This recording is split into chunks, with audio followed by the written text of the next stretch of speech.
আসসালামু আলাইকুম, welcome back to my channel. আশা করি সবাই ভালো আছেন।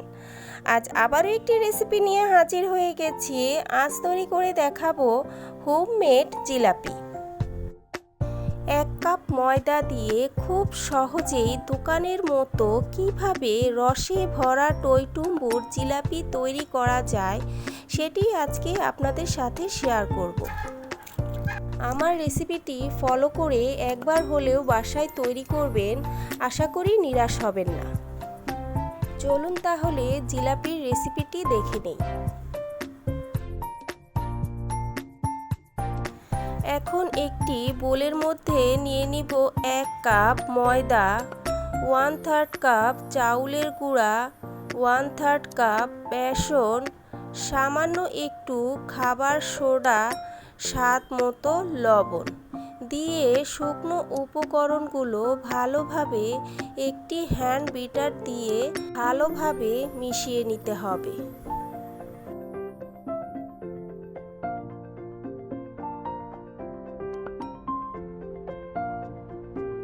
মেশানো হয়ে গেলে দিয়ে দিব পানি। এখানে অল্প অল্প পানি দিয়ে একটি হ্যান্ড বিটার দিয়ে ভালোভাবে নেড়ে চেড়ে একটি বেটার তৈরি করে নিতে হবে। একেবারে পানি দিতে যাবেন না, তাহলে কম বেশি হয়ে যেতে পারে। এখানে আমার প্রায় 1 কাপ থেকে সামান্য একটু বেশি পানি লেগেছে। চেষ্টা করবেন একটু সময় ধরে বেটারটি গুলিয়ে নেওয়ার জন্য, তাহলে জিলাপিগুলো খুব সুন্দরভাবে ফুলে উঠবে। বেটারটি আমার খুব সুন্দর পারফেক্টলি ভাবে গোলানো হয়ে গেছে। এই পর্যায়ে দিয়ে দিব 1 চা চামচ অরেঞ্জ ফুড কালার। এটি অপশনাল, কেউ যদি না দিতে চায় তাহলে না দিলেও হবে, কিন্তু দিলে জিলাপির কালারটা খুব সুন্দর আসে। আর দিয়ে দিব 2 টেবিল চামচ রান্নার তেল। এখন আবারও বেটারটি ভালোভাবে 2 থেকে 3 মিনিটের মতো গুলিয়ে নিতে হবে।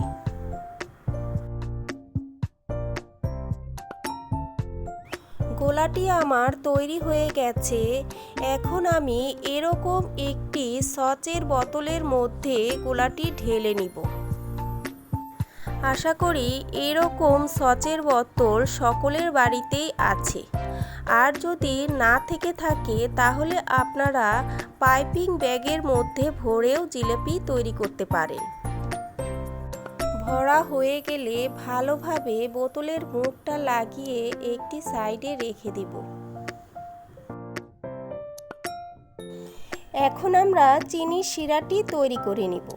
এর জন্য একটি ফ্রাই প্যানের মধ্যে দিয়ে দিব 2 কাপ চিনি আর সাথে দিয়ে দিব 1 কাপ পানি। এখন চিনিটা ভালোভাবে নেড়েচেড়ে গলিয়ে নিতে হবে এবং অপেক্ষা করতে হবে বলক আসা পর্যন্ত।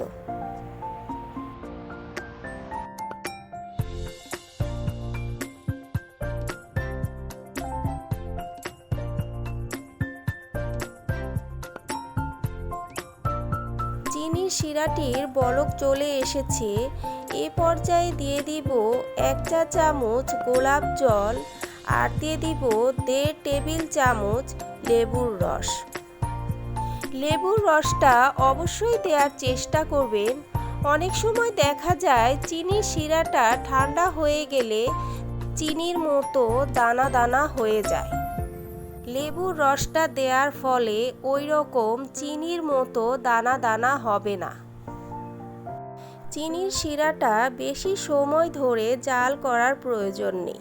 বলক আসার পর প্রায় 2 থেকে 3 মিনিটের মতো জাল করে নিলেই হবে। চিনির শিরাটা আমার তৈরি হয়ে গেছে। এখন এটি চুলা থেকে নামিয়ে একটি সাইডে একটি ঢাকনা দিয়ে ঢেকে রেখে দিব।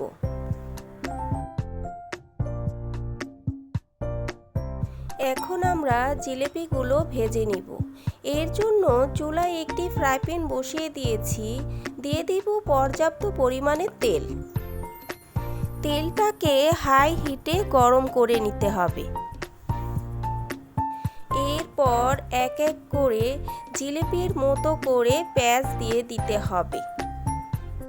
আমি তেমন একটা ভালোভাবে জিলিপির পেঁয়াজ দিতে পারি না, কিন্তু প্যাচে কিবা আসে যায়। পেঁয়াজ যেমনই হোক না কেন খেতে কিন্তু একদম দোকানের মতো। জিলিপিগুলো দেওয়ার পর এপিঠ ওপিঠ উল্টে পাল্টে হালকা ব্রাউন কালার করে ভেজে নিতে হবে। এই পর্যায়ে চুলার হিটটা লোতে রাখতে হবে। একটু সময় ধরে জিলিপিগুলো যদি ভাজা যায় তাহলে জিলিপিগুলো খুব মুচমুচে হবে।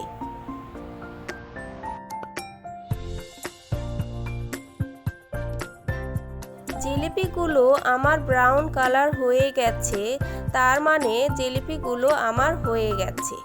এখন এগুলো এক এক করে তুলে নিতে হবে।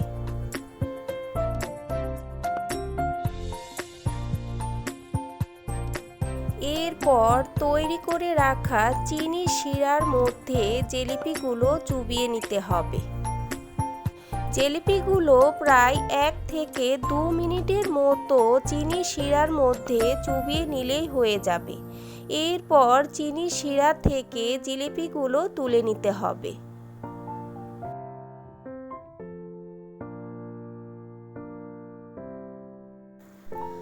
তৈরি হয়ে গেছে মুচমুচে রসে ভরা জিলিপি।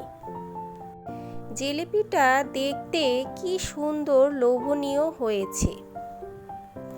জিলিপিগুলো একটু ভেঙে দেখানোর চেষ্টা করছি কতটুকু মুচমুচে হয়েছে।